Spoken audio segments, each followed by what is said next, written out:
தியானத்திற்கு ஆதாரமாக நான் தெரிந்திருக்கிற தேவனுடைய வார்த்தை எபேசியரின் புஸ்தகம் 5ஆம் அதிகாரம் முதல் 2 வசனத்தை எடுத்தவரில் ஒருவர் வாசிக்கலாம். எபேசியரின் புஸ்தகம் 5ஆம் அதிகாரம் முதல் 2 வசனம். ஆதலால் நீங்கள் பிரியமான பிள்ளைகளைப் போல தேவனை பின்பற்றுகிறவர்களாகி கிறிஸ்து நமக்காக தம்மை தேவனுக்கு சுகந்த வாசனையான காணிக்கையாகவும் பலியாகவும் ஒப்பு கொடுத்து நம்மில் அன்பு கூர்ந்தது போல நீங்களும் அன்பிலே நடந்து கொள்ளுங்கள். அல்லேலூயா.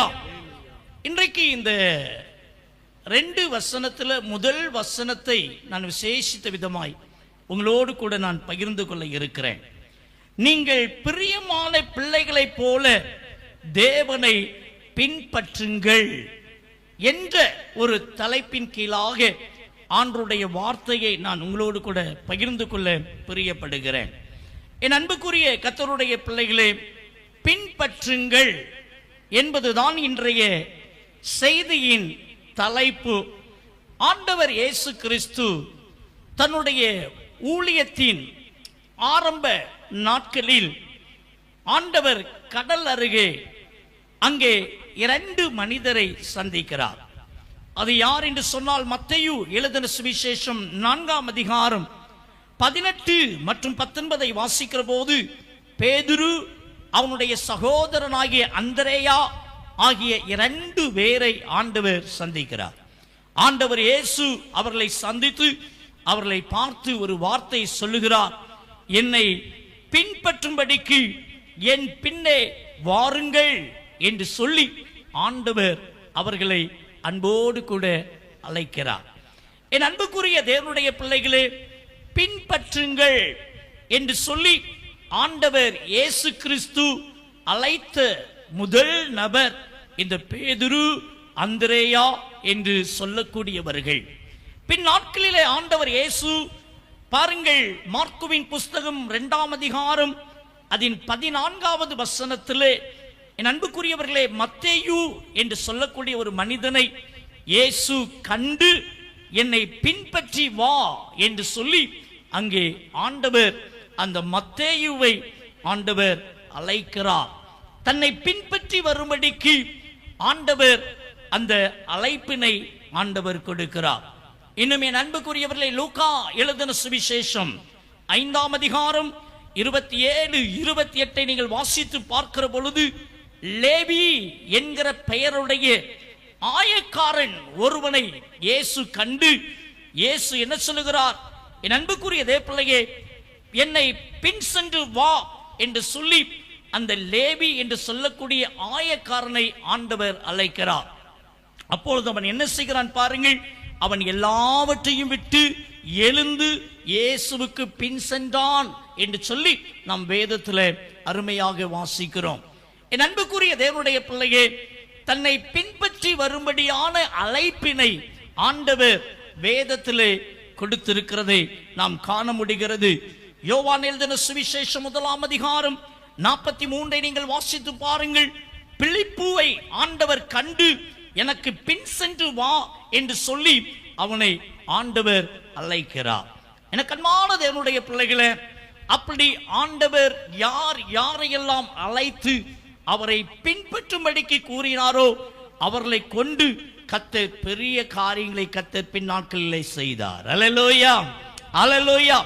என் அன்புக்குரிய தேவனுடைய பிள்ளைகளே, பைபிளை வாசிக்கிறோம். மத்தேயு 19ஆவது அதிகாரம் 2வது வசனத்திலே வாசிக்கிறோம், திரளான ஜனங்கள் இயேசுவுக்கு பின் சென்றார்கள். இயேசுக்கு பின்னால போனாங்க, இயேசுவை ஃபாலோ பண்ணாங்க. என் அன்புக்குரிய தேவப்பிள்ளையே, பைபிள் சொல்லுகிறது, திரளான ஜனங்கள் கூட்டமாய் இயேசு கிறிஸ்துவை அவரை பின்தொடர்ந்து செல்லக்கூடிய விதத்தில் அவரை பின் சென்றார்கள் என்று சொல்லி ஆண்டவருடைய வேத வசனம் சொல்லுகிறது. இன்னும் அநேக காரியங்களை சொல்லலாம். மத்தேயு 8:19 வேத பாரகன் ஒருவன் சொல்லுகிறான் இயேசுவை பார்த்து, நீர் எங்கே போனாலும் உம்மை நான் பின்பற்றி வருவேன் ஆண்டவரே. நீங்க எங்க போனாலும் சரி உங்களை பின்தொடர்ந்து வருவேன், உமக்கு பின்னால நாங்க வருவோம் அப்படின்னு சொல்லி அந்த அருமையான மனிதன் ஆண்டவரை பின்பற்றுகிற ஒரு மனிதனாக காணப்படுகிறான், ஒரு வேத பாரகன். என் அன்புக்குரிய தேவனுடைய பிள்ளையே, ஆண்டவர் இயேசு சொல்லுகிறார் யோவான் 12:26, ஒருவன் எனக்கு ஊழியம் செய்கிறவனாய் இருப்பானால் என்னை பின்பற்ற கடவன் என்று சொல்லி ஆண்டவர் அழைப்பை கொடுக்கிறார். அல்லேலூயா. எனக்கு இனி ஒருத்தன் ஊழியம் செய்கிறவனா இருக்குதா அவன் என்னை பின்பற்ற வேண்டும் என்று சொல்லி ஆண்டவர் கூறுகிறார். என் அன்புக்குரிய தேவனுடைய பிள்ளைகளே, இயேசுவினுடைய சீஷர்களாக்கப்பட்டவர்கள் ஒருவேளை இயேசுவை பின்தொடர்ந்து போனாங்க, அதே நேரத்தில் திரளான ஜனங்களும் போனாங்க. ஆண்டவரால் தெரிந்து கொள்ளப்பட்ட ஆண்டவருடைய சீஷர்கள் மட்டும் அவரை பின்தொடரல. இந்த பைபிள் சொல்லுகிறது திரளான ஜனங்கள் இயேசுவை பின்தொடர்ந்து போனாங்க. அப்படி அவங்க யாரெல்லாம் பின்தொடர்ந்து போனாங்க அப்படின்னு பார்த்தீங்கன்னா, வியாதியஸ்தர்களும் அவரை பின்தொடர்ந்து போனாங்க. என் அன்புக்குரிய தேவ பிள்ளைகளே, தரித்திரத்தில் இருக்கிறவங்களும் இயேசுவை பின்தொடர்ந்து போனாங்க. அல்லேலூயா. ஒருவேளை பொல்லாத பிசாசினால பாதிக்கப்பட்டவர்களும் இயேசுவை பின்தொடர்ந்து போனாங்க. ஐஸ்வர்யவான்கள், செல்வந்தர்கள், அவர்களும் இயேசுவை பின்தொடர்ந்து போனாங்க. பைபிள் சொல்லுகிறது திரளான கூட்ட மக்களாக இயேசுவுக்கு பின்னாக சென்றார்கள் என்று சொல்லி ஆண்டவருடைய வேதத்திலே வாசிக்கிறோம். என் அன்புக்குரிய கர்த்தருடைய பிள்ளைகளே, நம்முடைய வேதத்துல அப்படி பின்தொடர்ந்தவங்க அநேகர் உண்டு. அப்படி பின்தொடர்கிற கூட்டத்தை ரெண்டா பிரிக்கலாம். எப்படிப்பட்ட கூட்டத்தின் மக்களாக இருந்தாங்க அப்படின்னு சொல்லி அப்படி இயேசுவை பின்பற்றினவங்களை ரெண்டு கூட்டமா பிரிச்சிடலாம்.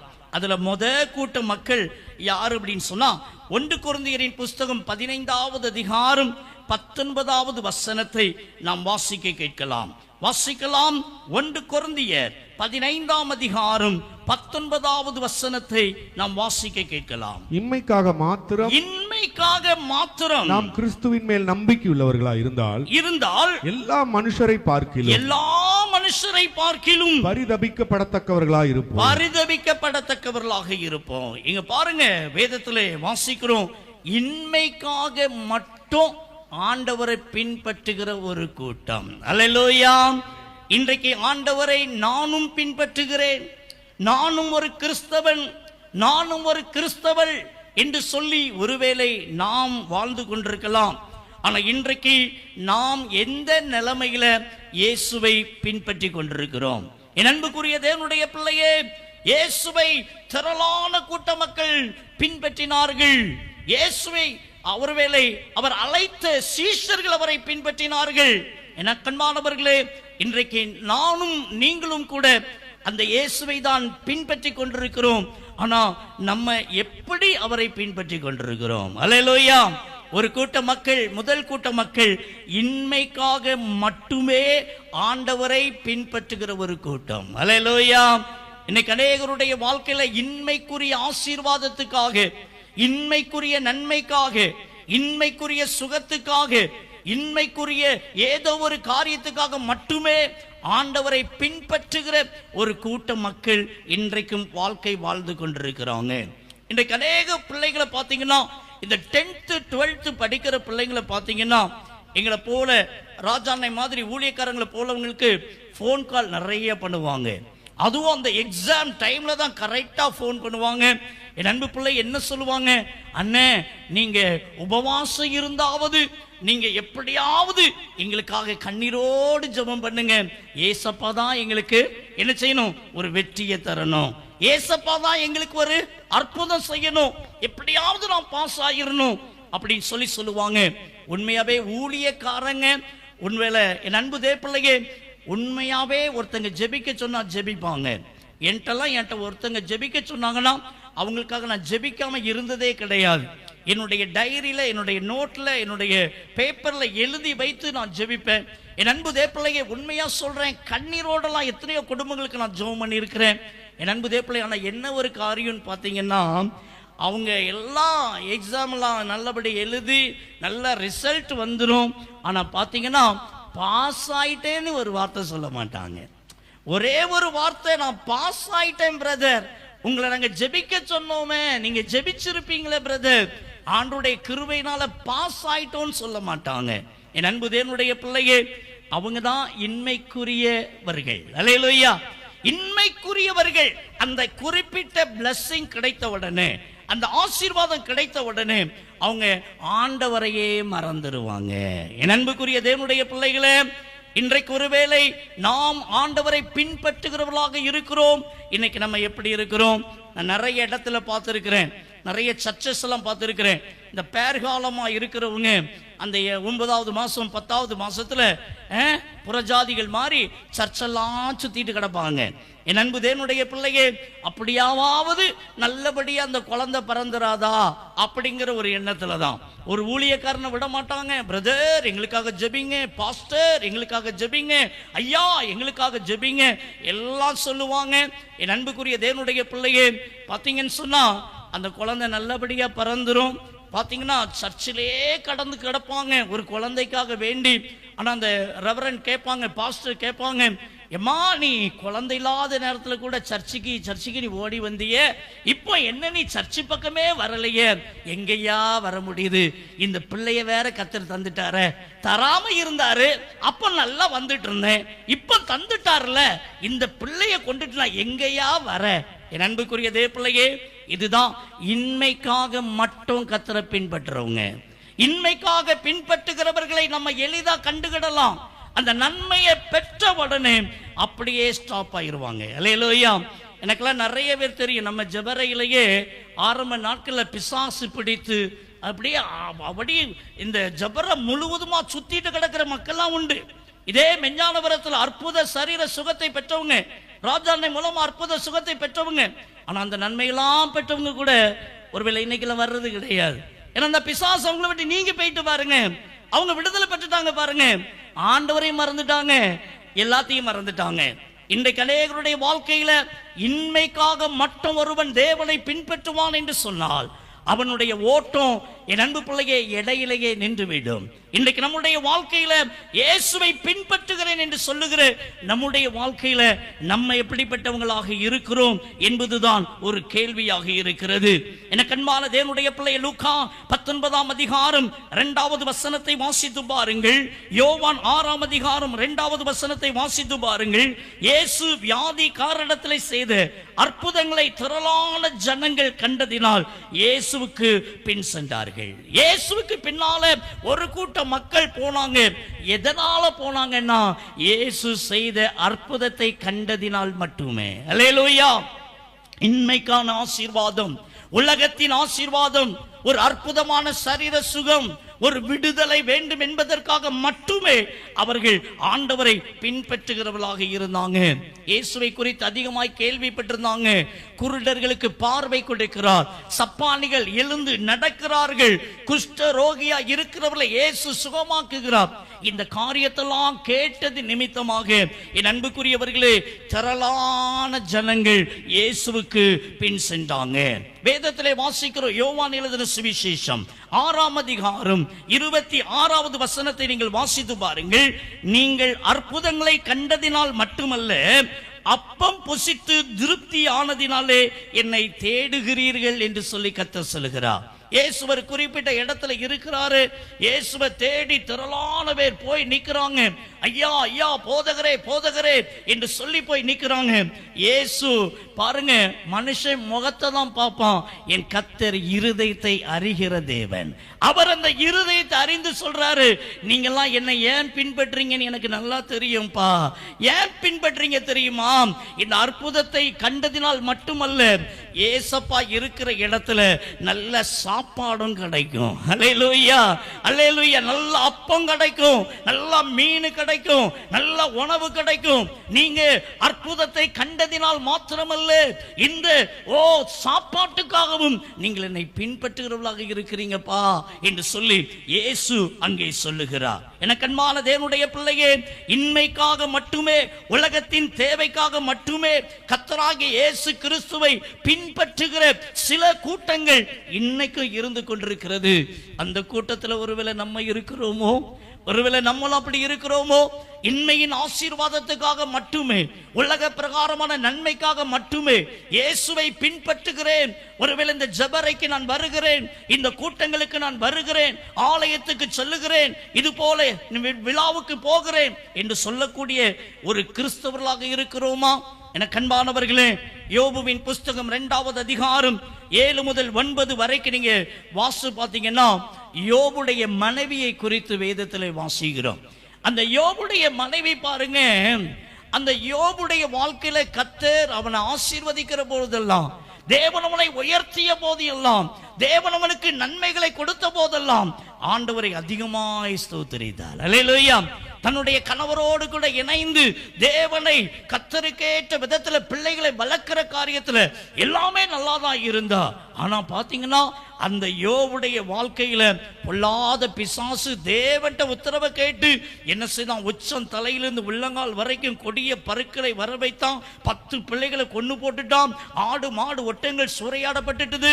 என் அன்புக்குரிய தேவப்பிள்ளையே, ஒரு ஓட்டை எடுத்து சுரண்டி கொண்டு ஒரு வீதியில உட்கார்ந்து கொண்டிருக்கிறான். அப்போ இந்த அருமையான யோபு மனைவி சொல்றாங்க, ஆண்டவர் ஆண்டவர் நீ ஓடுனியே, ஆண்டவர் ஆண்டவர் நீ சொன்னியே, நீ உன் வாழ்க்கையில நீ என்னத்தை கண்டுட்ட?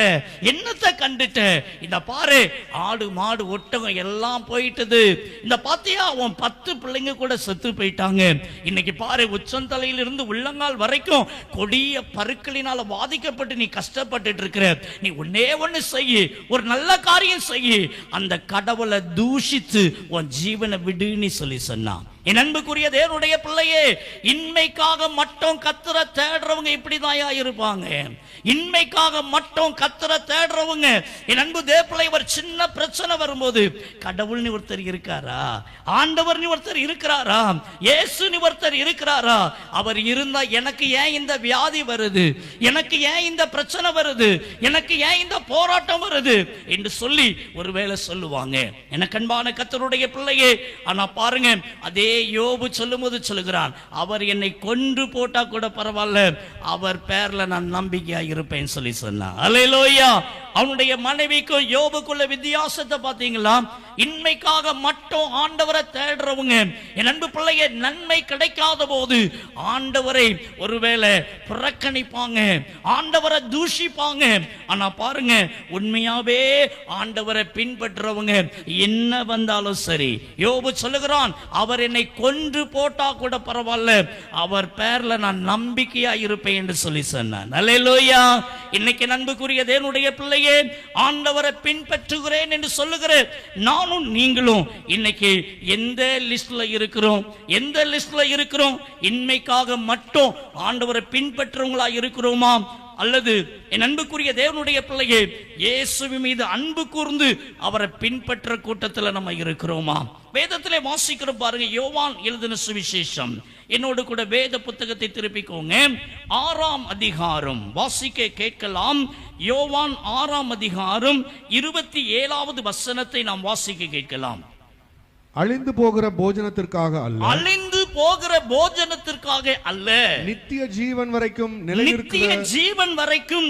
நிற்கிற போஜனத்திற்காகவே கிரியை நடப்புங்கள். அதை மனுஷகுமாரன் உங்களுக்கு கொடுப்பார். அவரை பிதாவாகிய தேவன் முத்திரித்திருக்கிறார். எனக்கு அன்பான தேவனுடைய பிள்ளையே, அழிந்து போகிற போஜனத்திற்காக அல்ல, நித்திய ஜீவன் வரைக்கும் நிலை நிற்கிற போஜனத்திற்காகவே நீங்கள் கிரியை நடப்பீங்கள். 2வது ஒரு கூட்ட மக்கள் இருக்கிறாங்க, இயேசுவுக்காக, மறுமைக்காக, நித்தியத்துக்காக பின்பற்றுகிற ஒரு கூட்டம். அல்லேலூயா, அல்லேலூயா. இன்றைக்கு ஆண்டவரை பின்பற்றுகிறேன் என்று சொல்லுகிற நம்முடைய வாழ்க்கையில நாம் எப்படிப்பட்ட ஒரு வாழ்க்கை வாழ்ந்து கொண்டிருக்கிறோம்? எனக்கு அன்பான தேவனுடைய பிள்ளையே, அழிந்து போகிற இந்த உலக பிரகாரமான ஆசீர்வாதத்திற்காக மட்டும் இயேசுவை பின்பற்றுவங்களா இருக்கிறோமா? எனக்கு ஒரு குழந்தை இல்ல பிரதர், இந்த இயேசப்பாட்ட வந்தா குழந்தை தந்துருவாரு.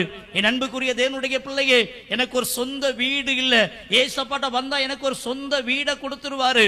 எனக்கு ஒரு நல்ல கார் இல்ல, இயேசப்பாட்ட வந்தா நல்ல கார் கிடைச்சிரும்.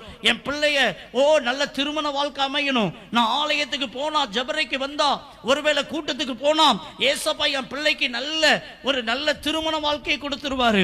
இன்மைக்காக மட்டும் நீங்க ஆண்டவரை தேடுறீங்களா? இல்ல இல்ல, என்னுடைய மரணத்துக்கு பின்னால் ஒரு வாழ்க்கை இருக்கிறது. அந்த பரலோக வாழ்வை கர்த்தர் எனக்கு வச்சிருக்கிறாரு. அந்த பரலோக வாழ்வை நான் பெற்றுக்கொள்ளணுங்கிறதுக்காக நீங்க இயேசுவை பின்பற்றுறீங்களா? அல்லேலூயா. என் அன்புக்குரிய தேவனுடைய பிள்ளையே, 1 கொரிந்தியர் 11:1 பரிசுத்த பவுல் சொல்லுகிறான், நான் கிறிஸ்துவை பின்பற்றுகிறது போல நீங்க பின்பற்றுங்க. பரிசுத்த பவுல் ஒரு காரியத்தை சொல்றார், நான் எப்படி இயேசுவை பின்பற்றுகிறேனோ, இந்த உலகத்துக்காக நான் இயேசுவை பின்பற்றல, இந்த உலகத்தின் காரியத்துக்காக நான் இயேசுவை பின்பற்றல. இயேசுவின் மூலமாக அந்த ரட்சிப்பை நான் பெற்றுக்கொண்டேன். இயேசுவின் மூலமாக அந்த மகிமையை நான் கண்டடைந்தேன்.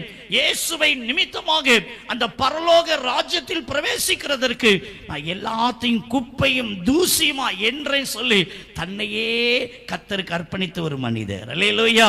அவர் சொல்றாரு, நான் பின்பற்றுவது போல என்னை நீங்கள் பின்பற்றுங்கள். அல்லேலூயா. என்னுடைய ஒரே ஒரு நோக்கம் இயேசு, இயேசு, அந்த பரலோகம். அதுதான் என்னுடைய நோக்கம். இன்னைக்கு நம்முடைய நோக்கம் எல்லாம் எப்படி இருக்கிறது? நம்முடைய நோக்கம் எல்லாம் எப்படி இருக்கிறது? இந்த கூட்டத்துக்கு போனா, இந்த ஆலயத்துக்கு போனா, இந்த ஜெபரைக்கு ஓடி வந்தா, இந்த பிரதர்ட்ட போய் ஜெபிச்சா கர்த்தருக்கு ஒரு அற்புதம் செய்திருவார், நன்மை செய்திருவார். இன்மைக்காக மட்டும் நீங்க ஆண்டவரை தேடுறீங்களா? என் அன்புக்குரிய தேவனுடைய பிள்ளையே, லூக்காவின் புஸ்தகம் 22:33 நீங்க வாசி பாருங்க. பேதுரு சொல்லுகிறான், ஆண்டவரே, காவலிலும் சாவலிலும் உம்மை பின்பற்றி வர ஆயத்தமாய் இருக்கிறேன். எவ்வளவு ஒரு அர்ப்பணிப்பு பாத்தீங்களா? ஒருவேளை எனக்கு காவல், ஒருவேளை கடும் காவல் கிடைத்தாலும், ஒருவேளை என்னுடைய வாழ்க்கையில சாவே வந்தாலும் பரவாயில்லை, ஆண்டவரே உம்மை நான் பின்பற்றுவேன், உம்மை நான் பின்பற்றுவேன். என் அன்புக்குரிய தேவ பிள்ளையே, இந்த அர்ப்பணிப்பு நமக்குள்ளேயும் வேண்டும். ஆண்டவரை பின்பற்ற சொல்றது விளையாட்டல்ல. அந்த பின்பற்ற காரியம் உலக பிரகாரமான உலக ஆசீர்வாதத்துக்காக மட்டும் நம்ம ஆண்டவரை பின்பற்றாதபடி, என் அன்பு பிள்ளையை, ஆண்டவரை நேசித்து அவரை நம்ம பின்பற்ற வேண்டும். யோவான் 11:16 வசனத்தை நீங்க வாசி பாருங்க. திதிமு என்ற தோமா மற்ற சீஷர்களை நோக்கி, இயேசுவோடு கூட மரிக்கும்படிக்கு நாமும் போவோம் வாருங்கள் என்று கூறினான். அல்லேலூயா. ஒரு பட்டணத்துக்கு போறாங்க. அந்த பட்டணத்துக்கு போனா இயேசுவை, ஒருவேளை என் அன்பு தேவ பிள்ளையே, அவரை பிடித்து சித்திரவதை செய்வதற்கு அந்த மக்கள்லாம் ஆயத்தமா இருக்கிறாங்க. அதையெல்லாம் அறிந்து இந்த திதிமு என்று சொல்லப்பட்ட தோமா சொல்றாரு, நம்ம இயேசுவோடு கூட மரிக்கிறதற்கு நாம் போவோம். அல்லேலூயா. அவருக்கு ஒரு பாடு என்று சொல்லி வருகிறது என்று சொன்னால் அந்த பாடை நாம் ஏற்றுக்கொள்ளுவோம், நாம் ஏற்றுக்கொள்ளுவோம். அவரோடு கூட ஒருவேளை மரிக்க வேண்டிய சூழ்நிலை வந்தாலும் சரி, அதற்கு நம்மை ஒப்பு கொடுப்போம் என்று சொல்லி கூறினான். என் அன்புக்குரிய கர்த்தருடைய பிள்ளைகளை, இன்னைக்கு நம்முடைய வாழ்க்கையில நம்ம ஆண்டவரை எப்படி பின்பற்றுறோம்? எப்படி பின்பற்றுறோம்? என் அன்புக்குரியவளை, ஆண்டவருக்காக ஒரு வைராக்கியத்தோடு கூட இந்த உலக வாழ்க்கையில நம்ம ஆண்டவரை பின்பற்றுறவங்களா இருக்கிறோமா? விடுதலை புலி, ஒருவேளை முன்னாள் பிரதமர் ராஜீவ் காந்தி, அவங்கள ஒரு கொடிய விதத்துல கொலை செய்து விட்டாங்க. என் அன்புக்குரிய தேவ பிள்ளையே, முன்னாள் பிரதமர் ராஜீவ் காந்தி ஒருவேளை நம்முடைய தமிழ்நாட்டுக்கு வந்த இடத்துல பரிதாபமாக மரித்து போய்விட்டார். இந்த கொடிய சூழ்நிலையில அவரை கொலை செய்த கும்பல் ஒரு குறிப்பிட்ட இடத்துல இருக்கிறாங்கன்னு சொல்லி ஒரு செய்தி வந்து நம்முடைய தமிழ்நாட்டு காவல்துறையினருக்கு வந்தது. ஆகையினால நம்முடைய தமிழ்நாட்டு காவல்துறையினர் அதை சுதாரித்துக் கொண்டு அங்கும் இங்குமாக போய் அதை குறித்து எல்லா தடயங்களையும் தேட ஆரம்பித்தாங்க. அப்போ ஒரு குறிப்பிட்ட ஒரு இடத்துல ஒரு பெரிய பங்களாவுல அந்த கும்பல் எல்லாம் இருக்கிறாங்க. இந்த ராஜீவ் காந்தியை கொலை செய்த அந்த கும்பல் எல்லாம் இருக்கிறாங்க அப்படின்னு ஒரு செய்தி ஒன்று வந்தது. ஆகையினால நம்முடைய தமிழ்நாட்டு இந்த காவல்துறையினர் எல்லாம் அந்த குறிப்பிட்ட இடத்துக்கு போயிட்டாங்க. என் அன்புக்குரிய தேவ பிள்ளையை, கையில அப்படியே துப்பாக்கி ஏந்தியவாறு அந்த இடத்தையே ஃபுல்லா ரவுண்ட் பண்ணிட்டாங்க. அங்கிருந்து ஒருத்தர் கூட வெளியே ஓடி தப்ப முடியாது, வெளியே போறதுக்கு சான்ஸே கிடையாது. அந்த அளவுக்கு மிக அருமையா அவங்களை கவர் பண்ணிட்டாங்க. அப்போ உள்ளுக்குள்ள இருக்கிற எல்லாருமே தீவிரவாதிகள், அவங்களாம் அப்படி பார்க்குறாங்க. இப்போ நம்ம காவல்துறை கையில் மாட்டிக்கிட்டோம்னா நம்ம எல்லாம் உண்மையை சொல்ல வேண்டியது இருக்கும். நம்ம தலைவனையே காட்டி கொடுக்க வேண்டிய சூழ்நிலை கூட வந்துடும். அப்படிங்கிற எண்ணத்துல என்ன பண்ணிட்டாங்க, நண்பு தேப்பிள்ளையே தன்னுடைய கையில இருக்கிற சயனைடு குப்பியை ஓபன் பண்ணி அப்படியே நாக்குல வச்சாங்க. நிறைய வீரர்கள் அந்த இடத்திலேயே சுருண்டு விழுந்து செத்து கிடந்தாங்க. சிலர் என்ன பண்ணாங்க, தன்னுடைய கையில வச்சிருக்கிற ரிவால்வரை வைத்து தன்னுடைய தலையில ஓங்கி சுட்டு கொண்டாங்க. அப்படியே செத்து கிடந்தாங்க. அப்போ அங்க இருந்து பயங்கரமான புகை மூட்டங்கள் அப்படியே அந்த பங்களால இருந்து வெளியேற ஆரம்பித்தது. அதனால எல்லா காவல்துறை அதிகாரிகளும் சுதாரித்து கொண்டு அப்படியே கையில துப்பாக்கியோடு கூட இன்னும் பக்கத்துல நெருங்கி அந்த பங்களாவுக்குள்ள போயிட்டாங்க. அந்த பங்களாக்குள்ள போனா எல்லாரும் அப்படியே செத்து கிடக்குறாங்க. அப்படியே ரிவால்வரை வைத்து தலையில சுட்டு செத்து கிடக்குறாங்க. அப்படியே சயனைட நாக்குல வைத்து செத்து கிடக்குறாங்க. ஒரு டேபிள்ல ஒரு மனிதன் ரிவால்வரை வைத்து அப்படியே தன்னை சுட்டு செத்து கிடக்குறான். ரத்த வெள்ளத்துல கிடக்குறான். அதுல ஒரு ஒயிட் பேப்பர், அதுல அவன் ஒரு சிறு கடிதம் ஒன்றை எழுதி வைத்திருக்கிறான். அதுல என்ன எழுதி இருக்கிறான் தெரியுமா? என் அன்புக்குரிய தேவனுடைய பிள்ளையை கவனிங்க. என் உயிரிலும் மேலான என் அன்பு தலைவன் பிரபாகரனே, உனக்காகவே நான் பிறந்தேன். ஒருவேளை இன்னைக்கு நான் உன்னை காட்டி கொடுக்க மாட்டேன், நான் என்னையே மாய்த்து கொள்ளுகிறேன் என்று சொல்லி தன்னுடைய கையில இருக்கிற ரிவால்வரை வைத்து சுட்டிட்டு அந்த இடத்துல அவன் எழுதி அப்படியே அவை கடந்து போனான். உனக்காக பிறந்தேன், உனக்காக மரிக்கிறேன், உடல் மண்ணுக்கு, உயிர் என் தலைவனுக்கு என்று சொல்லி அதில் எழுதி வைத்து அவன் மரித்து போயிருந்தானா? என் அன்புக்குரிய தேவனுடைய பிள்ளையே, ஒரு சாதாரணமான ஒரு உலக தலைவனுக்காக வேண்டி ஒருவேளை என் அன்பு தேவப்பிள்ளையே தன்னுடைய ஜீவனையே கொடுப்பான் என்று சொன்னார், தன்னுடைய உயிரையே கொடுப்பான் என்று சொன்னார், என்னையும் உங்களையும் ரட்சிக்கிறதற்காக தன்னுடைய கடைசி சொட்டு ரத்தத்தையும் அந்த கல்வாரி சிலுவையிலே சிந்தினாரு. அவருக்காக நம்ம என்னங்க தியாகம் பண்ணியிருக்கிறோம், என்னங்க செய்திருக்கிறோம்? என் அன்புக்குரிய தேவப்பிள்ளையே, இத்தனை ஆண்டு கிறிஸ்தவனாக இயேசுவை பின்பற்றுகிறேன் என்று சொல்லுகிறோமே, நம்ம இயேசுவுக்காக என்னங்க செய்துட்டோம் இதுவரைக்கும்? என கண்பான கர்த்தருடைய பிள்ளையே, இன்றைக்கு ஒரு காரியத்தை நீங்க அறிந்து கொள்ளுங்க. இயேசுவுக்கு நம்ம ஒன்றும் பெருசா செய்ய வேண்டாம், உண்மையான அன்போடு அவரை பின்பற்றினாலே போதும். அல்லேலூயா, அல்லேலூயா. நம்ம ஏதோ ஒரு காரியம் செய்து அவர் பெரிய ஐஸ்வர்யன் ஆகணும்னு அவசியம் அல்ல. இயேசு உண்மையான அன்போடு நம்ம அவரை பின்பற்றினாலே அது போதுமான ஒரு காரியம். என கண்பான கர்த்தருடைய பிள்ளைகளே, இன்றைக்கு ஆண்டவருடைய வார்த்தை சொல்லுகிறது, நல்லா கவனிங்க. அவரை இன்மைக்காக மட்டுமல்ல, என் அன்புக்குரிய தேவ பிள்ளையே, உண்மையான அன்போடு இயேசுவை நாம் பின்பற்ற வேண்டும். நித்தியத்திற்காக, மறுமைக்காக என்று சொல்லி நாம் அவரை பின்பற்ற வேண்டும் என்று சொல்லி வேதவசனம் சொல்லுகிறது.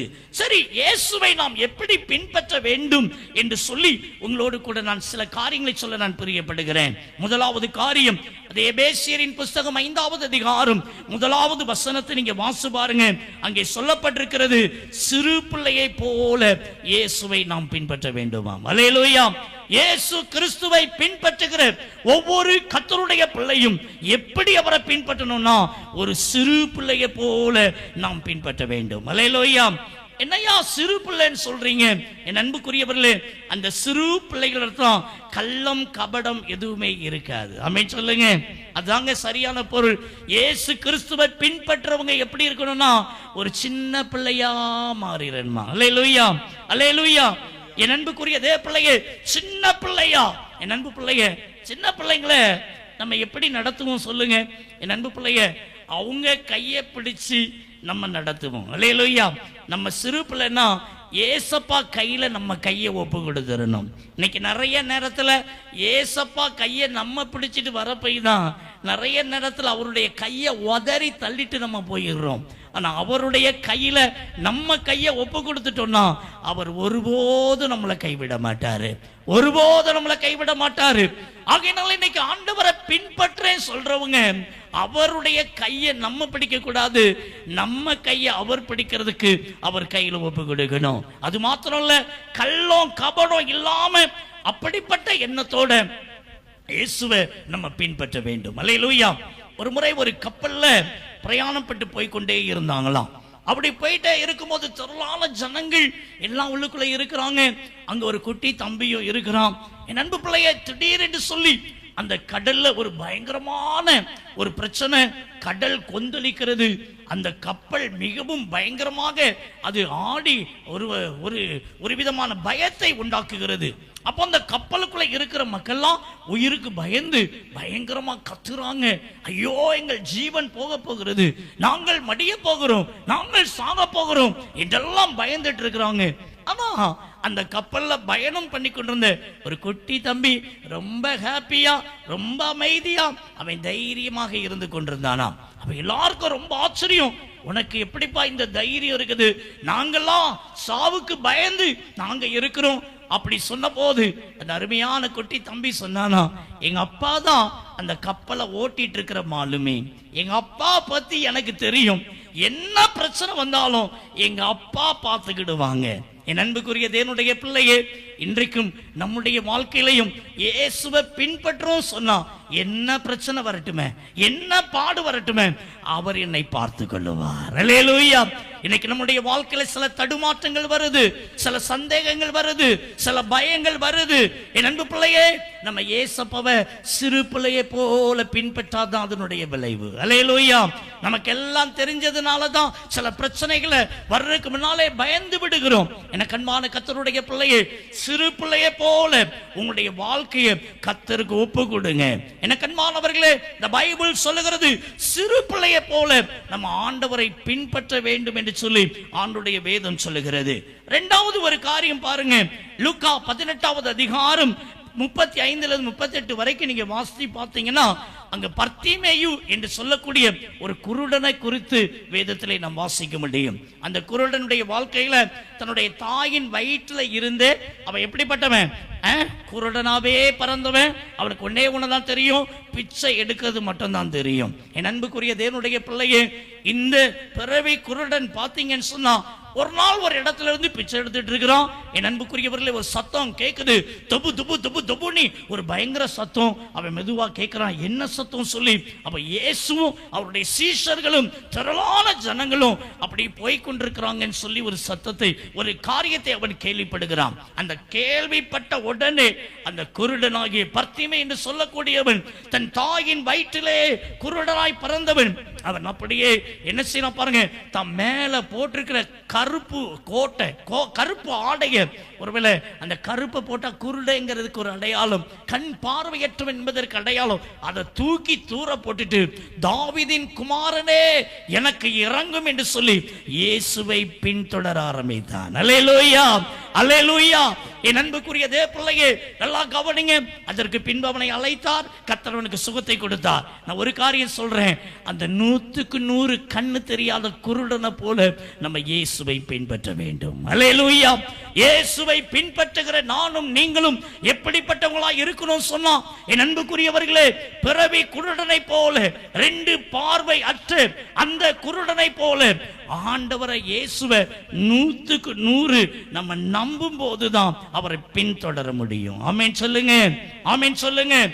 எங்களுடைய ஆரம்ப நாட்கள் ஊழியத்துல அருமையான சாம்சன் பால் என்று சொல்லி ஒரு அண்ணன் ஒருவர் எங்க வீட்டுக்கு ராஜா அண்ணனை பார்க்க வருவார், என்ன பார்க்க வருவாரு. என் அன்புக்குரிய தேவனுடைய பிள்ளையே, கூடங்குளத்தை சேர்ந்த ஒரு அருமையான ஒரு சகோதரன். அவருக்கு 2 கண்ணுமே தெரியாது. ஒரு நாள் நான் இந்த ஜபரையில உட்கார்ந்து நான் ஜெபித்துக் கொண்டிருந்தேன். அப்படி ஜெபித்துக் கொண்டிருக்கிற நேரத்தில் அவர் ஒரு நாள் வந்தார். வந்துட்டு என்னை பார்த்து, இந்த மாதிரி ஒரு டீச்சருடைய வீட்டுக்கு போகணும், ஜெபிக்கிறதுக்கு போகணும், என்னை கொஞ்சம் கூட்டிட்டு போய் அவங்க வீட்டில் போய் விடுங்கன்னு சொல்லி அவர் எனக்கு சொன்னார். அவருடைய காரியம் என்ன என்று சொன்னா, என் அன்பு தேவ பிள்ளையே, அவருக்கு கண் பார்வை தெரியாது.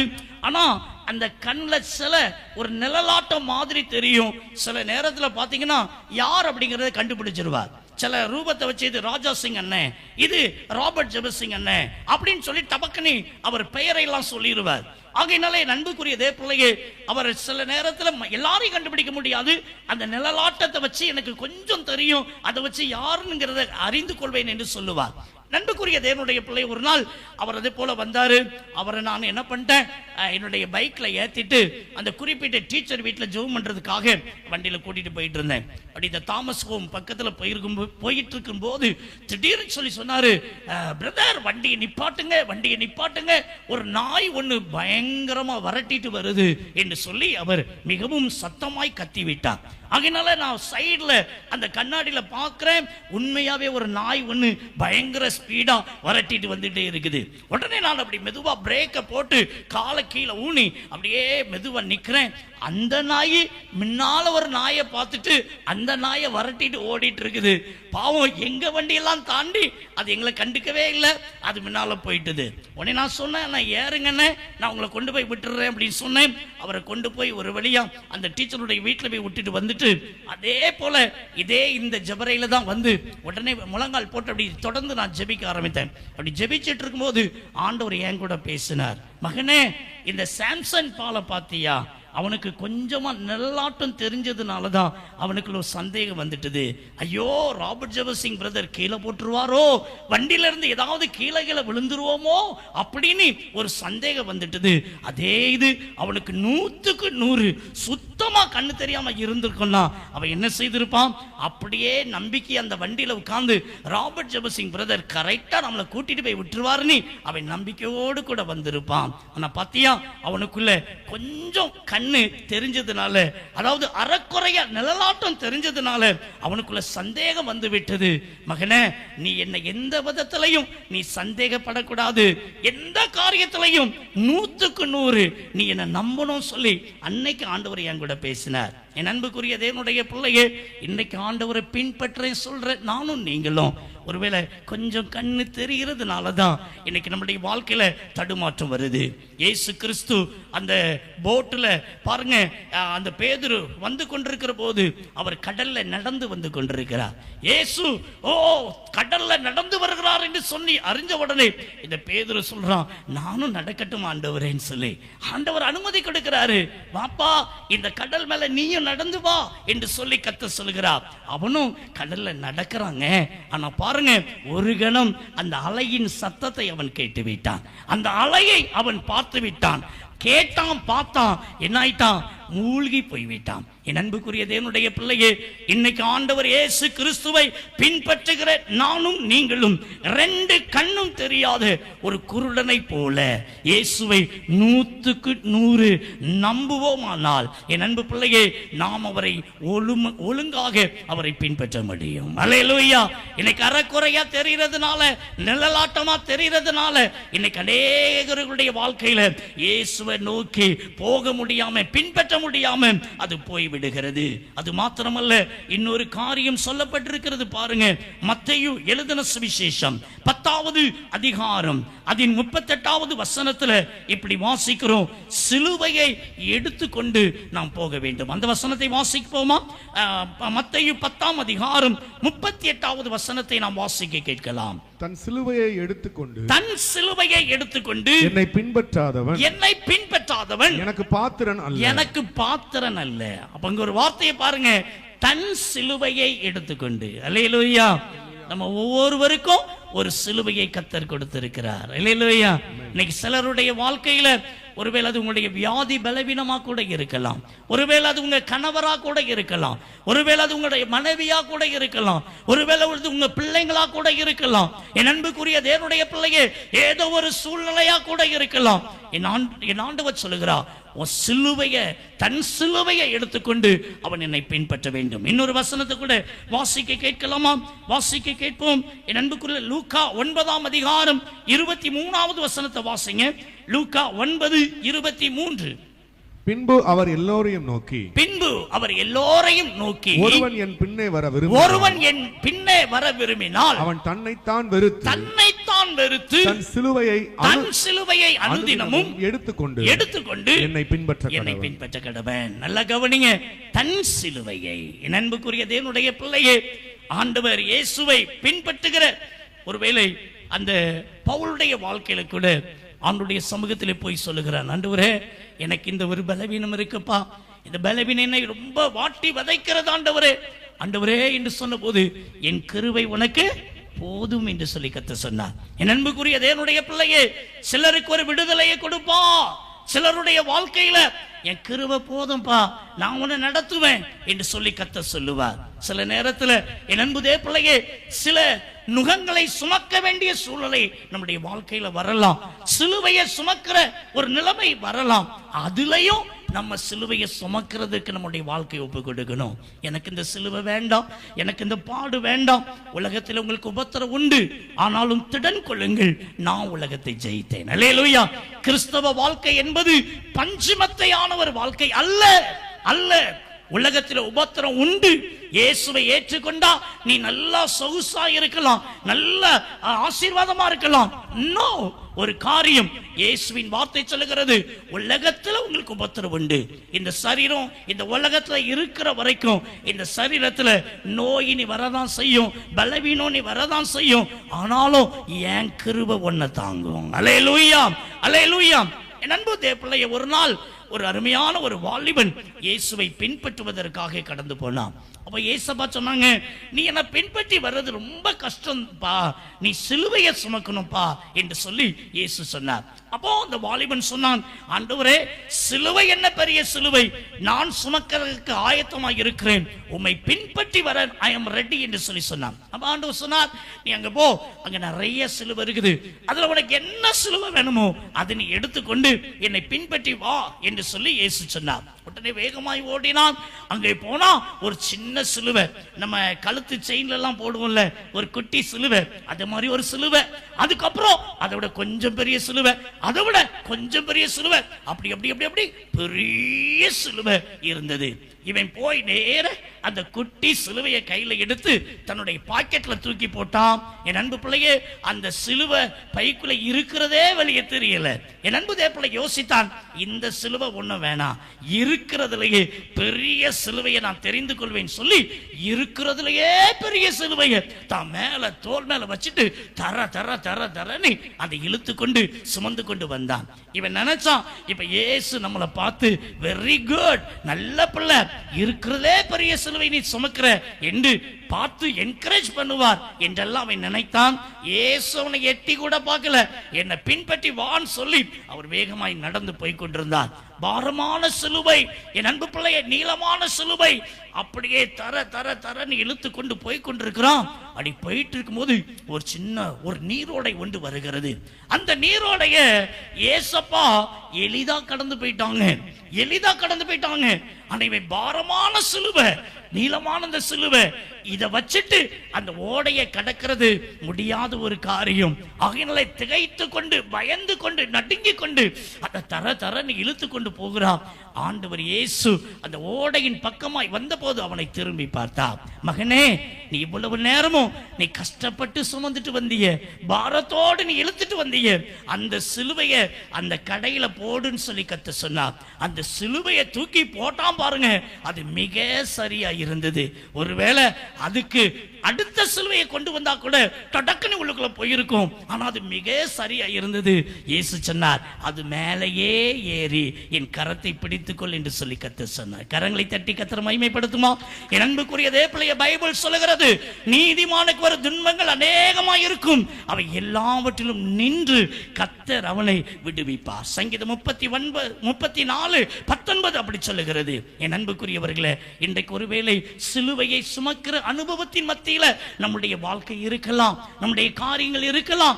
அதுலயும் நீங்க இயேசுவை பின்பற்றும் போது அதுலயும் கர்த்தருடைய வாழ்க்கையில அற்புதங்களை கர்த்தர் செய்வார். அல்லேலூயா, அல்லேலூயா. எனக்கு அன்பான தேவனுடைய பிள்ளையே, இன்னைக்கு அநேக கர்த்தருடைய பிள்ளைகளுடைய வாழ்க்கையில இயேசுவை பின்பற்ற முடியாம போறதுக்கு சில காரணங்கள் இருக்கிறது. அதையும் நான் வேகமாய் உங்களுக்கு சொல்லி உங்களுக்காக ஜெபிக்க நான் பிரியப்படுகிறேன். 2 தீமோத்தேயு 4:10 நீங்க வாசி பாருங்க. அங்கே இப்படி நாம் வேதத்திலே வாசிக்கிறோம். வாசிக்கலாமா? 2 தீமோத்தேயு 4:10 வாசிக்க கேட்கலாம். ஏனென்றால் தேமா இப்பிரபஞ்சத்தின் மேல் ஆசை வைத்து, தேமா இப்பிரபஞ்சத்தின் மேல், உலகத்தின் மேலே ஆசை வைத்து என்னை விட்டு பிரிந்து தெசலோனிக்கே பட்டணத்துக்கு போய்விட்டான். என் அன்புக்குரிய தேவனுடைய பிள்ளையே, இந்த பைபிள் சொல்லுகிறது, கவனிங்க. தேமா இப்பிரபஞ்சத்தின் மீது ஆசை வைத்து என்னை விட்டு பிரிந்து போய்விட்டான். இன்றைக்கு அன்புக்குரிய தேவனுடைய பிள்ளையே, இன்னைக்கு ஆண்டவரை விட்டு நம்ம பிரிந்து போகிறதற்கு, அவரை பின்பற்ற முடியாம போறதுக்கு காரணம் என்ன தெரியுமா? உலக சிநேகம். உலக சிநேகம். இன்னைக்கு நம்முடைய உலக சிநேகம், இந்த உலகம், இந்த உலகத்தின் காரியம், இப்பிரபஞ்சம் ஆண்டவரை விட்டு நம்மளை பிரிச்சிருது. இன்னைக்கு ஆண்டவரை நோக்கி ஓடிக்கொண்டிருக்கிற ஓட்டத்துல இன்னைக்கு நம்மளால ஏன் ஓட முடியல? இன்னைக்கு நம்முடைய வாழ்க்கையில இந்த உலகம், இந்த உலகத்துக்குள்ள கிடக்கிறதுனாலதான். இந்த உலகத்துக்கு ஒரு பெயர் வச்சிருக்கிறாங்க. என் அன்புக்குரிய தேவப்பிள்ளையே, டிவி உலகம் என்று சொல்லி பெயர் வைத்திருக்கிறாங்க. இந்த உலகத்துக்கு ஒரு பெயர் வைத்திருக்கிறாங்க. என் அன்புக்குரிய தேவனுடைய பிள்ளையே, நீங்க பாத்தீங்கன்னா கம்ப்யூட்டர் உலகம் என்று சொல்லி பெயர் வைத்திருக்கிறாங்க. இன்னைக்கு இந்த உலகத்துக்கு ஒரு பெயர் வைத்திருக்கிறாங்க, செல்போன் உலகம் என்று சொல்லி இந்த உலகத்துக்கு பெயர் வைத்திருக்கிறாங்க. இன்னும் என்னெல்லாமோ வரப்போகுது, இன்னும் என்னெல்லாமோ பேர் வரப்போகுது. என்ன பேர் வரட்டுமே என் அன்பு தேவப்பிள்ளையே, டிவியா இருக்கட்டு, கம்ப்யூட்டராக இருக்கட்டு, லேப்டாப்பாக இருக்கட்டு, செல்போனா இருக்கட்டு, என்னெல்லாம் வந்தாலும் அது இந்த உலகத்தை தான் நமக்குள்ள திணிக்கிறது. இந்த உலக சிநேகம் நமக்குள்ள பெருக பண்ணுகிறது. இந்த உலக சிநேகத்தினால இன்னைக்கு பாத்தீங்கன்னா ஆண்டவரை நோக்கி நம்மளால ஓட முடியாம போய்விடுகிறது. அவரை பின் செல்ல முடியல. இன்னைக்கு எத்தனை பேருடைய வாழ்க்கையில இந்த டிவினால, கம்ப்யூட்டர்னால, செல்போன்னால தன்னுடைய வாழ்க்கையை கரை படிந்து வைக்கிற ஒரு வாழ்க்கை. என் அன்புக்குரிய தேவனுடைய பிள்ளையே, இன்னைக்கு அந்த காரியங்கள் உங்களை தடை செய்கிறது என்று சொன்னா அதை தூக்கி தூர எறியுங்கள். இந்த உலகம் அசுத்தத்தினால் நிறைந்திருக்கிறது. உலகம் பாவத்தினால் நிறைந்திருக்கிறது. இந்த உலக வாழ்க்கையில என் அன்பு தேவப்பிள்ளையே, இயேசுவை போல வாழ கற்றுக்கொள்ளுங்கள். இயேசு இந்த உலகத்தில் வாழ்ந்தார். ஆனா அவர் சொன்னார், என்னிடத்திலே பாவம் உண்டென்று உங்களில் யார் என்னை குற்றப்படுத்தக்கூடும் என்று சொன்னார். எனக்கும் உங்களுக்கும் ஒரே ஒருத்தர் தான் முன்மாதிரி, அவர் இயேசு. அல்லேலூயா. இன்றைக்கு அன்புக்குரியவர்களே, இந்த உலக சிநேகம், உலக ஐக்கியம், உலக நண்பர்கள், உலக காரியங்கள் இன்னைக்கு ஆண்டவரை விட்டு நம்மளை திசை திருப்பி விடுகிறது. இரண்டாவது ஒரு காரியம், மத்தேயு 26:14 நீங்கள் வாசித்து பாருங்கள். அந்நியருடன் நம்முடைய ஐக்கியம் இருக்குமானால் என் அன்புக்குரியவர்களே, நம்ம ஆண்டவரை பின்பற்ற முடியாது. அந்த வசனத்தை வாசிக்க கேட்போமா?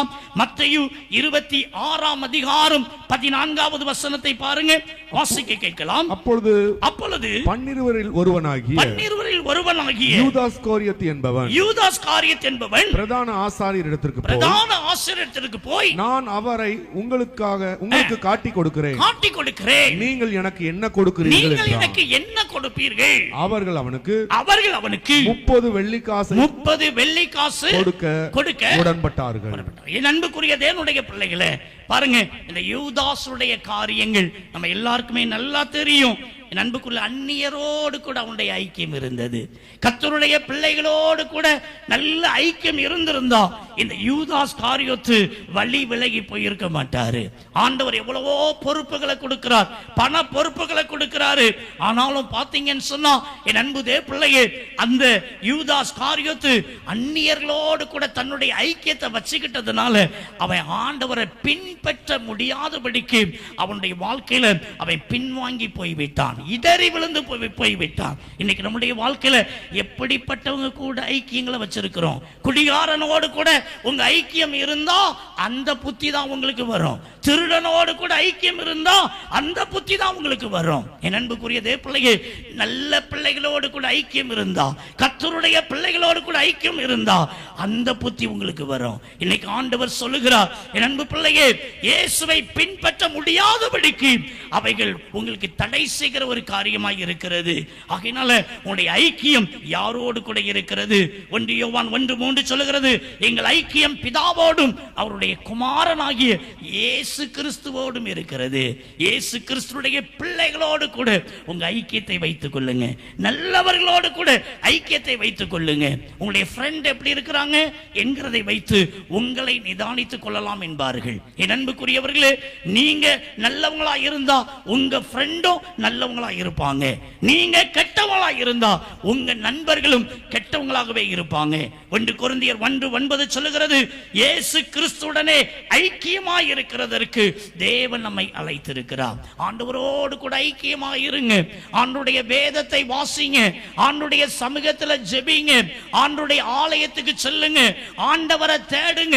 அதுதான் ஐயா ஆண்டவரோடு கூட இருக்கிற ஐக்கியம். பிரியமான கர்த்தருடைய பிள்ளைகளே, ஆண்டவருடைய வார்த்தை சொல்லுகிறது, உலக சிநேகம், அந்நியரோடு கூட இருக்கிற ஐக்கியம் உங்க வாழ்க்கையில இருக்கும் என்று சொன்னா நீங்க ஆண்டவரை பின்பற்றவே முடியாது. மத்தேயு 19:16 23 வரைக்குள்ள வசனத்தை நீங்க வாசிச்சு பாருங்க. ஐஸ்வரியத்தின் மீது யாருக்கு பற்றுறுதி இருக்குதோ அவங்களும் இயேசுவை பின்பற்ற முடியாது. அல்லேலூயா. இந்த உலக வாழ்க்கையில உலகத்தின் தேவைக்கு பணம் அவசியம். எல்லா காரியத்துக்கும் பணம் அவசியம். ஆனா பண ஆசை நமக்குள்ளே வேர் கொள்ளக்கூடாது. 1 தீமோத்தேயு 6:10 சொல்லுகிறது, பண ஆசை எல்லா தீமைக்கும் வேறாயிருக்கிறது. ஒரு மனிதனுக்கு பணம் பெருகிவிட்டால் அவனுக்கு முதல்ல ஆண்டவரே மறைத்து விடும் அந்த பணம். என் அன்புக்குரிய தேவனுடைய பிள்ளையே, அநேகருடைய வாழ்க்கையில பாருங்க, ஏழ்மையில இருப்பாங்க. ஒரு சைக்கிள் வச்சிருப்பாங்க. மனைவி பிள்ளையை ஏத்திக்கிட்டு அப்படியே சைக்கிள் அழுத்தி அழுத்தி அந்த ஆலயத்துக்கு போவாங்க, கூட்டத்துக்கு போவாங்க, ஆண்டவரை தேடுவாங்க. கொஞ்சம் கர்த்தர் ஆசீர்வதித்து ஒரு பைக்கை கொடுப்பார். பைக்கை கொடுத்த உடனே என்ன செய்வாங்க? மனைவி பிள்ளை ஏத்திட்டு கூட்டங்களுக்கு வருவாங்க, ஆலயத்துக்கு வருவாங்க, கர்த்தரை தேடுவாங்க. ஆண்டவர் நல்ல பிசினஸ் கொடுத்து, நல்ல ஆசீர்வாதத்தை கொடுத்து, நல்ல ஒரு காரை கொடுத்துருவாரு, நல்ல பங்களா டைப்ல ஒரு வீட்டை கொடுத்துருவாரு. என் அன்பு தேவ பிள்ளையே, அவங்க சர்ச்சுக்கே போக மாட்டாங்க, ஆண்டவரே தேட மாட்டாங்க. ஏன்னா பிசினஸ் பணம் சம்பாதிக்கணும், கடை வியாபாரத்தை பார்க்கணும். ஞாயிற்றுக்கிழமை கூட கடையை திறந்து வச்சு வியாபாரம் செய்துட்டு இருப்பாங்க. ஒரு காரியத்தை தெரிஞ்சுக்கோங்க என் அன்புக்குரிய தேவனுடைய பிள்ளையே, இந்த ஐஸ்வரியத்தின் மீது, பணத்தின் மீது யாருக்கு அதிக நாட்டம் வருதோ அவங்களால இயேசுவை பின்பற்ற முடியாது. என் அன்புக்குரிய கிறிஸ்தவ ஜனமே, நீ இயேசுவுக்காக எதையெல்லாம் இழக்கிறியோ அதையெல்லாம் கர்த்தர் உனக்கு கொடுப்பாரு. நீ கர்த்தருக்காக இந்த உலக வாழ்க்கையில நீ எதையெல்லாம் இழக்கிறியோ அதையெல்லாம் உனக்கு கர்த்தர் கொடுத்து உன்னை ஆசீர்வதிப்பாரு. அவரை பின்பற்றதுனால நமக்கு சில பலனையும் கர்த்தர் வைத்திருக்கிறார். அதை மட்டும் நான் சொல்லி முடிக்கிறேன். முதல் காரியம் என்ன பாருங்க, யோவான் 8:12 நாம் வாசிக்க கேட்கலாம். யோவான் எழுதின சுவிசேஷம் 8ஆம் அதிகாரம் அதன் 12வது வசனத்தை வாசிக்க கேட்கலாம். மறுபடியும் இயேசு ஜனங்களை நோக்கி, நான் உலகத்திற்கு ஒளியாயிருக்கிறேன். என்னை பின்பற்றுகிறவன் இருளிலே நடவாமல் ஜீவ ஒளியை அடைந்திருப்பான் என்றார். அல்லேலூயா, அல்லேலூயா. இயேசுவை பின்பற்றவங்களுக்கு கிடைக்கிற பலன் என்னன்னா ஜீவ ஒளியை கர்த்தர் கொடுக்கிறார். அல்லேலூயா, அல்லேலூயா. அந்த பரலோக வாழ்வை கர்த்தர் கொடுக்கிறார். ஆமென் சொல்லுங்க, ஆமென் சொல்லுங்க. நான் உங்களுக்கு ஒரு ஸ்தலத்தை ஆயத்தம் பண்ண போகிறேன். நான் ஆயத்தம் பண்ண பின்பு அங்கே நான் உங்களை அழைத்து செல்லுவேன். அல்லேலூயா. இயேசுவை பின்பற்ற பிள்ளைங்க ஏமாந்து போகவே மாட்டாங்க. அவர் ஒளியில் இருக்கிறது போல நாமும் ஒளியிலே இருப்போம். அவர் பரலோகத்துல இருந்தா அந்த பரலோக வாழ்வை அவர் நமக்கு கொடுப்பாரு. ஆமென் சொல்லுங்க, ஆமென் சொல்லுங்க. அடுத்த ஒரு காரியம் பாருங்க, வாசிக்கலாம். மத்தேயு 19:27-28 வாசிக்க கேட்கலாம். மத்தேயு 19:27-28. அப்பொழுது பேதுரு அவரை நோக்கி, இயேசுவை நோக்கி, இதோ நாங்கள் எல்லாவற்றையும் விட்டு உம்மை பின்பற்றினோமே, எங்களுக்கு என்ன கிடைக்கும் என்றான். அதற்கு இயேசு மறுஜென்ம காலத்திலே மனுஷகுமாரன் மகிமையுள்ள சிங்காசனத்தின் மேல் வீற்றிருக்கும் போது என்னை பின்பற்றின நீங்களும் இஸ்ரவேலின் 12 கோத்திரங்களையும் நியாயம் தீர்க்கிறவர்களாக 12 சிங்காசனங்களின் மேல் வீற்றிருப்பீர்கள் என்று மெய்யாகவே உங்களுக்கு சொல்லுகிறேன். அல்லேலூயா, அல்லேலூயா. எவ்வளவு பெரிய ஆசீர்வாதம் பாருங்க. பைபிள் சொல்லுகிறது, நாம் தூதர்களையும் நியாயம் தீர்ப்போம் என்று அறியீர்களா என்று வேதம் சொல்லுகிறது. அல்லேலூயா. நமக்கு அந்த மேன்மையை கொடுத்திருக்கிறார் ஐயா. இயேசுவ உண்மையா உத்தமமா யார் யாரெல்லாம் நீங்க பின்பற்றுறீங்களோ அவங்களுக்கு பரலோக வாழ்வை கொடுக்கிறது மட்டுமல்ல, மற்றவங்களை நியாயம் தீர்க்கிற அந்த மேன்மையின் பாக்கியத்தை கர்த்தர் கொடுக்கிறாராம். கரங்களை தட்டி கர்த்தரை மகிமைப்படுத்துவோமா? என் அன்புக்குரிய தேவனுடைய பிள்ளையே, இன்னைக்கு ஆண்டவரை நம்ம எந்த விதத்துல பின்பற்றி கொண்டிருக்கிறோம்? இன்மைக்காக மட்டும் பின்பற்றுவோமா, அல்லது அந்த நித்தியத்துக்காக, அந்த அந்த பரலோக வாழ்வுக்காக இயேசுவை நம்ம பின்பற்றுவோமா? ஒருவேளை இன்றைக்கு ஆண்டவரை பின்பற்ற காரியத்துல இன்னைக்கு நம்ம ஒரு சிறு பிள்ளையை போல இருக்கிறோமா? ஒரு 100க்கு 100 ஒரு கண் தெரியாத குருடனை போல இருக்கிறோமா? சிலுவையை எடுத்துக்கொண்டு அவரை பின்பற்றுவோமா? என் அன்பு பிள்ளைய, நம்ம இயேசுவை பின்பற்ற முடியாதபடிக்கு இன்னைக்கு ஒருவேளை உலக சிநேகம் காணப்படுகிறதா? அந்நியரோடு கூட ஐக்கியம் நம்முடைய வாழ்க்கையில காணப்படுகிறதா? ஒருவேளை ஐஸ்வர்யத்தின் மயக்கம் நம்முடைய வாழ்க்கையில இருக்கிறதுனால அவரை பின்பற்ற முடியாம போய் கொண்டிருக்கிறோமா? இன்னைக்கு ஆண்டவர் சொல்கிறார், என்னை பின்பற்றுவாய் ஆனால் நீயும் ஒளியிலே இருப்பாய். அல்லேலூயா. இது மாத்திரமல்ல, எல்லாரையும் நியாயம் தீர்க்கத்தக்கதாக உனக்கு ஒரு மேன்மையின் வாழ்வை நான் கொடுப்பேன் சொல்லி கர்த்தர் சொல்லுகிறார். எனக்கு அன்பானவர்களே, அப்படி அவரை உண்மையா உத்தமமா நம்முடைய வாழ்க்கையை அவர் நாம் பின்பற்றுவோம் என்று சொன்னார், அந்த மேன்மையின் ஆசீர்வாதத்தை ஆண்டவர் நமக்கு கொடுப்பார்.